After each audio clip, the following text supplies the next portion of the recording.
ഇന്ന് പുൽപ്പള്ളിക്കുള്ള യാത്രക്കിടയിൽ മീനങ്ങാടിയിൽ നിന്ന് പുൽപ്പള്ളിക്ക് പോകുമ്പോൾ അപ്പാട് കൂപ്പ് എന്ന് പറഞ്ഞ സ്ഥലമാണ്. ഇവിടെ മുഴുവനായിട്ടും കന്നുകാലികൾക്ക് ആനയ്ക്കൊക്കെ ഉള്ള തീറ്റപ്പുല്ലാണ്. ഈ കാണുന്ന ഏക്കർ കണക്കിന് സ്ഥലത്തൊക്കെ ഇതാണ് കൃഷി ചെയ്യുന്നത്. ഒരു ഭാഗത്ത് വിളവെത്തിയത് കൊയ്തെടുക്കുമ്പോൾ മറ്റേ ഭാഗത്ത് ഇത് തളച്ച് വളർന്നുകൊണ്ടിരിക്കും.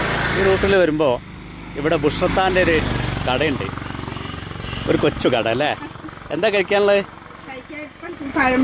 നല്ല ചൂടുള്ള പഴംപൊരി റെഡി ആയിക്കൊണ്ടിരിക്കുന്നുണ്ട്. ആ പിന്നെ വെള്ളം എന്താ ഉള്ളത്? എനിക്കൊരു സർവത്ത് തരും, മധുരം കുറച്ച് ഒരു സർവത്ത്. ഇതാണ് ബുഷ്രത്തട്ടോ. ഇടയ്ക്ക് ഇവിടെ വരുമ്പോൾ കയറാറുണ്ട്. ആ ഇവിടെ അല്ലേ ഈ പിന്നെ ഒരു വാസ്തുവിദ്യാപീഠമൊക്കെ ഉള്ളത് അല്ലേ? തൊട്ടടുത്തായിട്ട് ഒരു വാസ്തുവിദ്യാപീഠമൊക്കെ ഉണ്ട്. ഗ്യാസിന് വില കൂടിയതുകൊണ്ട് വലിയ പ്രയാസമാണല്ലേ. അപ്പം നാളെ എന്തോ ഒരു സമരമൊക്കെ ഉണ്ടല്ലോ. നാളെ നിങ്ങൾ സമരത്തിലാണോ?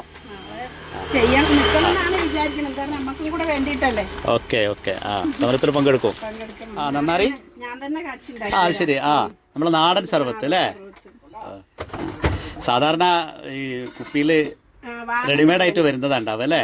അതിന് കളറൊക്കെ ഭയങ്കര ഒരു വല്ലാത്ത കളറായിക്കും. ഇത് കറക്റ്റ്.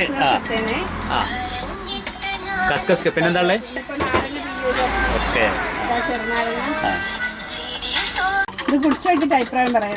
ആ നോക്കട്ടെ. റത്താൻ്റെ പ്രത്യേക രുചിക്കൂട്ടാണ് സർവത്തിലുള്ളത്. ഇതാ കസ്കസ് ഒക്കെ ഇട്ടിട്ടുണ്ട്. അങ്ങനെ ടേസ്റ്റ് ഉണ്ടെന്ന് പറയാൻ പറഞ്ഞിട്ട് കഴിച്ചു നോക്കിയിട്ട്.